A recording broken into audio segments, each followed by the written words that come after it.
Hello les amis, alors aujourd'hui je vous retrouve pour une vidéo sur les GPTs, car j'ai vu qu'il y avait de nouveaux GPTs que j'avais sur les corrections, que je n'avais pas encore vu. Donc là, j'avais déjà vu, c'était Creative Writing Coach, je ne sais pas trop de fois je le mets, mais il y a aussi Professional Writing Coach. Lui, il est un peu plus formel, il est un peu plus pour des articles, mais il est aussi fait pour les livres et la création littéraire. Alors, là, c'est des bots, hein. Les bots, c'est des espèces d'agents conversationnels. À la différence de ChatGPT, on l'a avec l'abonnement plus, GPT plus, et on peut y rentrer des données. Par exemple, moi j'ai rentré plusieurs livres, je fais analyser mon style, voir l'évolution, tout ça. Mais donc là, aujourd'hui, je voulais travailler un peu, voir comment fonctionne le Professional Writing Coach et l'autre qui est, alors là, c'est je sais plus le nom, Professional donc Writing Coach. On a All-Around Writer, je crois que c'était. Donc, j'ai mis celui-là en premier. Donc, on va voir d'abord ce qu'il fait. Je crois que je l'ai questionné. Donc, ses compétences. Parle-nous de toi et quelles sont tes compétences. Donc, ça, c'est All-Rounder Writer. Il me faudrait l'autre. Euh, compétences. Alors, hop, est-ce qu'il y est?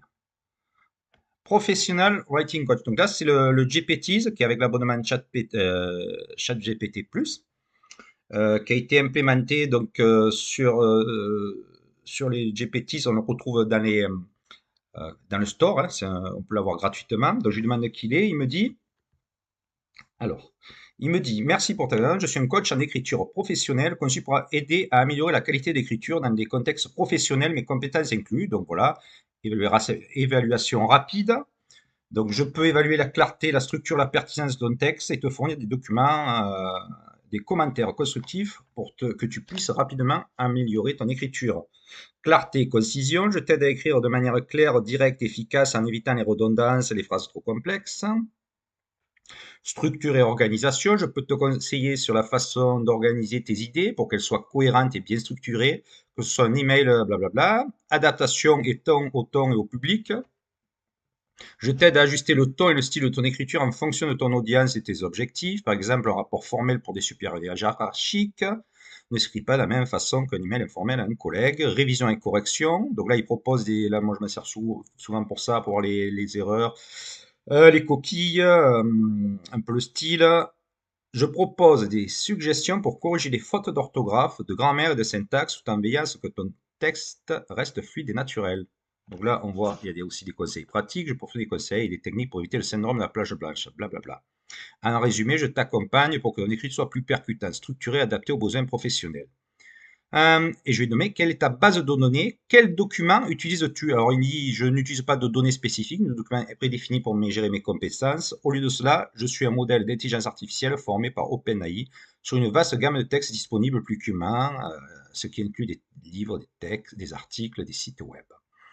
Il n'y a pas de base de données prédéfinie, comme parce qu'un bot, on peut y rentrer des données, des livres. Là, il a été créé sur une grosse base de données. Et lui, je lui demande, es-tu compétent, aussi compétent qu'un correcteur, un linguiste, blablabla.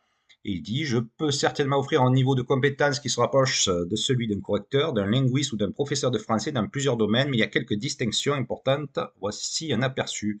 Je vous laisse les lire, hein, correcteur professionnel.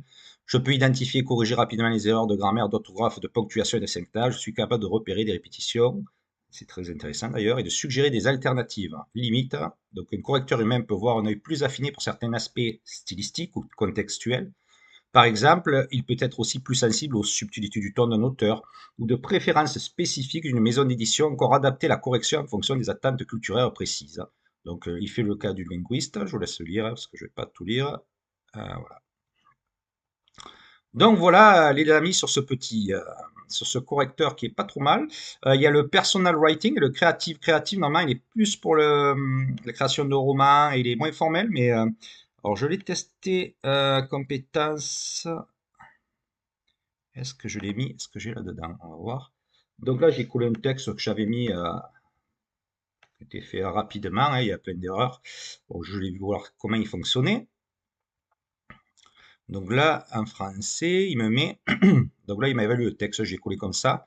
Ton écriture capture efficacement le ton de la conversation et établit une dynamique naturelle entre les personnages. L'interaction se déroule de manière fluide, créant une création palpable, notamment dans les échanges entre le maire et Anna.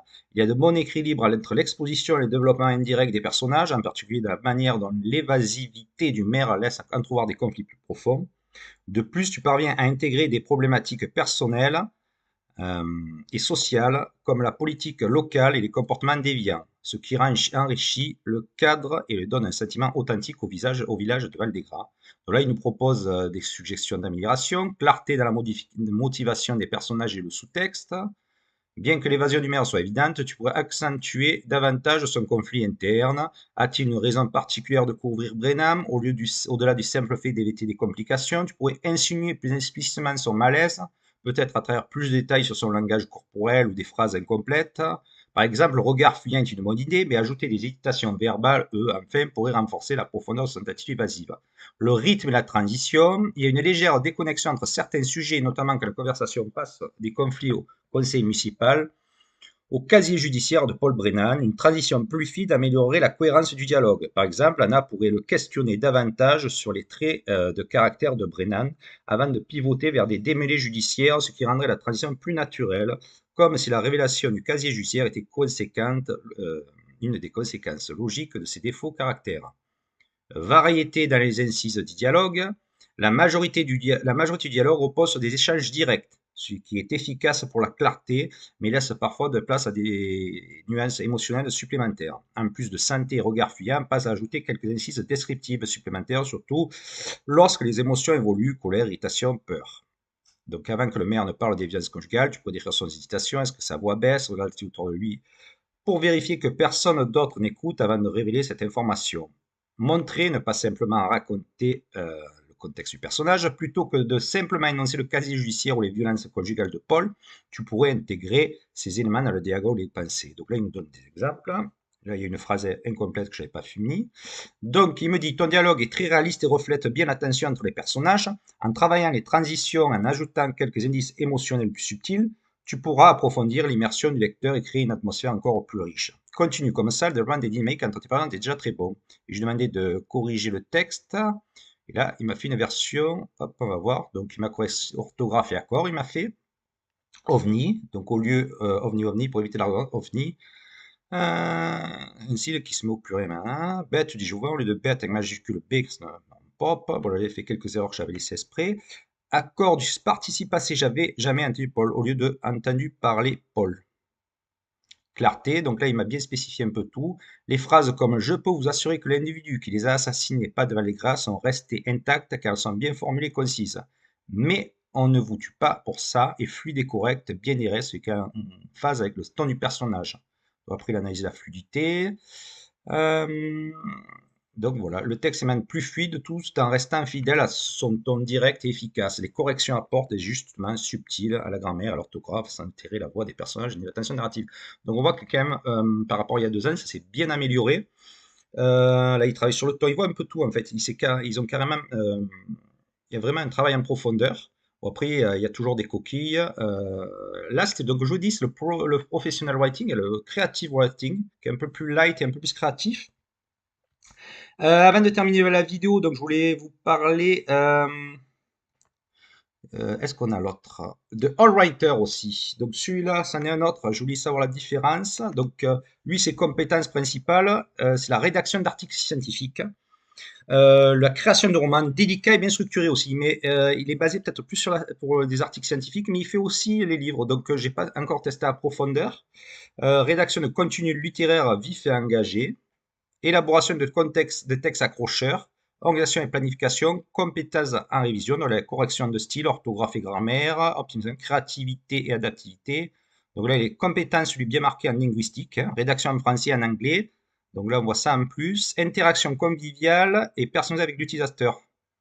Et là, lui, il a des emojis, lui, en plus, qu'il rajoute. Donc voilà. Quel outil utilises-tu? As-tu des documents non? J'ai demandé rédaction et contenu. Je peux rédiger des articles. Bon, là, il nous dit ce qu'il peut faire. Il utilise des images, le navigateur web. Je n'ai pas accès donc à des documents ou à des informations personnelles stockées. Je fonctionne sans mémoire continue. Chaque conversation est indépendante et je ne conserve aucun contenu.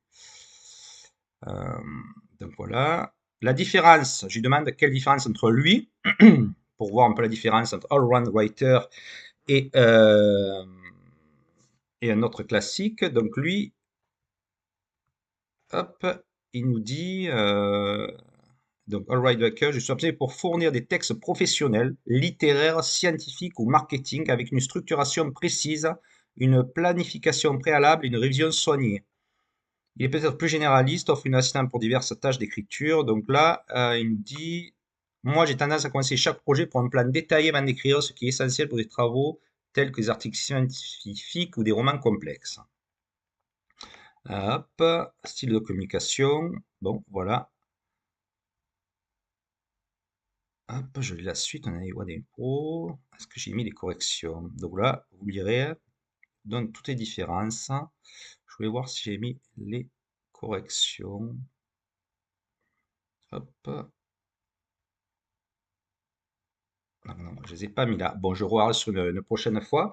Mais voilà les deux GPTs, en fait, qui ont l'air pas trop mal à utiliser, hein. Vous pouvez les utiliser. Bon, après, moi, c'est un peu trop. C'est pas que c'est lissé, mais on se retrouve avec des styles un peu.